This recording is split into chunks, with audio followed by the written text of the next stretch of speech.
मेरी तरफ से सबको नमस्कार, गुड मॉर्निंग, सत श्री अकाल। ये जो वीडियो मैं बनाई है ये हिंदी भाषा में है और इसका टाइटल है aircraft assemblers and aircraft assembly inspectors. ये कैटेगरी उन 16 कैटेगरी नई कैटेगरी हैं जो कनाडा की अथॉरिटीज़ ने अभी रिसेंटली ऐड की हैं। ये लोग नवंबर 2022 के बाद में अप्लाई कर सकते हैं और वो कनाडा में विद फैमिली आने के योग्य हो सकते हैं। मैं आपको पहले इनकी जॉब ड्यूटीज बताऊंगा, फिर इनके काम के बारे में बताऊंगा, फिर इनकी विधिक योग्यता क्या होनी चाहिए, यदि वो कनाडा आना चाहते हैं तो उनको क्या करना होगा। देखो क्या है कि भारत में बहुत सारे लोग एयरफोर्स से रिटायर होते हैं जिनकी आयु 40 साल से ऊपर ना हो। हिंदुस्तान एरोनॉटिक्स लिमिटेड से आते हैं या वहाँ पे एम्प्लॉयड हैं। फिर जैसे पटियाला एविएशन क्लब है, काफ़ी शहरों के अंदर एविएशन क्लब्स हैं जहाँ एयरक्राफ्ट्स की रिपेयर का काम होता है। भारत में या बाकी देशों में काफ़ी एयरपोर्ट्स हैं, वहाँ पे वर्कशॉप्स हैं। वर्कशॉप्स के अंदर एयरक्राफ्ट के ऊपर काम किया जाता है, उनकी रिपेयर की जाती है। फिर सेपरेट एयरलाइंस हैं जिनके अपने अपने हैंगर हैं, अपनी अपनी वर्कशॉप्स हैं। और इसी तरह आर्मी का एक एविएशन क्लब भी है और इसी तरह नेवी का भी एक एविएशन ब्रांच सेपरेट है जो वहाँ से रिटायर हुए हैं और जिनकी आयु 40 साल से कम है, वो इसमें अपनी ट्राई कर सकते हैं। पहले मैं बताऊंगा कि इनका काम क्या होता है कि aircraft assemblers assemble, fit and install prefabricated parts to manufacture fixed wing और रोटरी विंग एयरक्राफ्ट और एयरक्राफ्ट सब असेंबलीज। देखो क्या होता है कि जितनी जगह मैंने आपको बताई हैं वहाँ पे वर्कशॉप्स होती हैं जहाँ पे एयरक्राफ्ट की जो बाहर की स्किन होती है, जो बाहर की बॉडी है, उनके अंदर काफ़ी मशीनरी फिट होती है।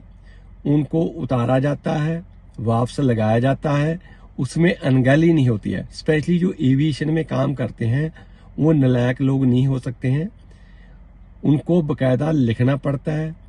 एक भी स्क्रू गुम नहीं हो सकता है। उसकी की हुई एक कोताही कई आदमियों की जान ले सकती है। So they have to be responsible persons. फिर क्या है, जो इंस्पेक्टर होते हैं वो इन नीचे वाले कारीगरों के काम की निगरानी पे ध्यान देते हैं। अब इसके अंदर कौन कौन से कैटेगरी कवर अप होती है? Aircraft assembler, aircraft inspector, airframe assembler, bench and structure assembler, bench fitter mechanic, rigger, wing tank mechanic, aircraft assembly. अभी इनका काम क्या क्या होता है?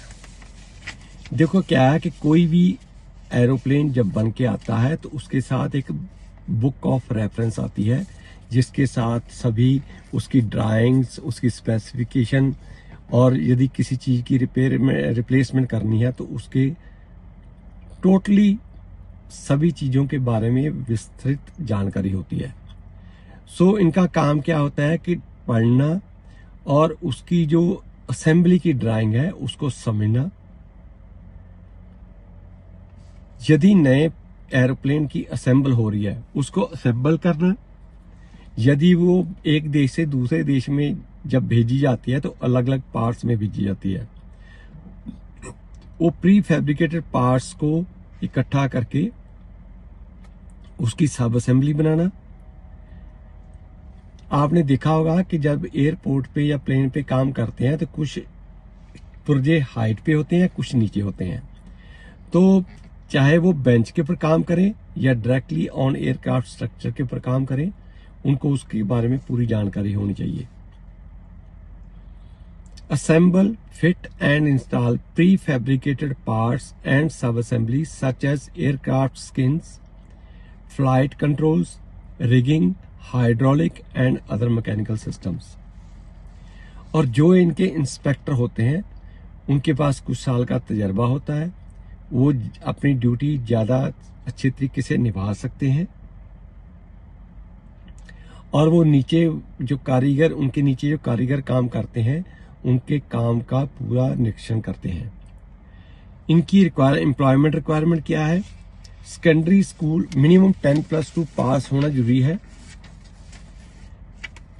कंप्लीशन ऑफ ए कॉलेज और अदर प्रोग्राम इन एविएशन और aeronautical technology with emphasis in aircraft manufacturing में बी रिक्वायर्ड। देखो, जिन लोगों ने एयरक्राफ्ट एरोनॉटिक इंजीनियरिंग में पढ़ाई की हुई है या आर्मी, नेवी, एयरफोर्स से वो जो लोग रिटायर हो चुके हैं वो इसमें अप्लाई कर सकते हैं।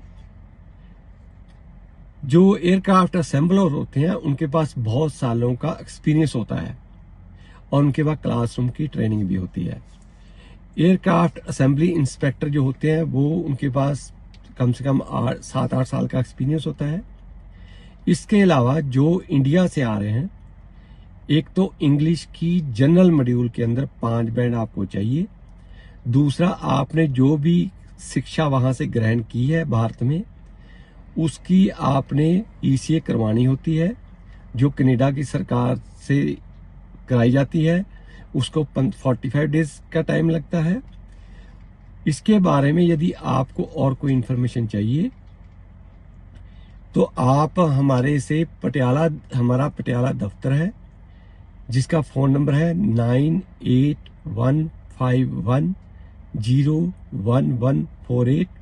आप वहाँ पे फ़ोन कर सकते हो, या कनाडा की सरकार का ऑफिशियल वेबसाइट है www.cic.gc.ca। उसके अंदर जो विंडो है उसके अंदर आप टाइप कीजिए aircraft assemblers and aircraft assembly inspectors.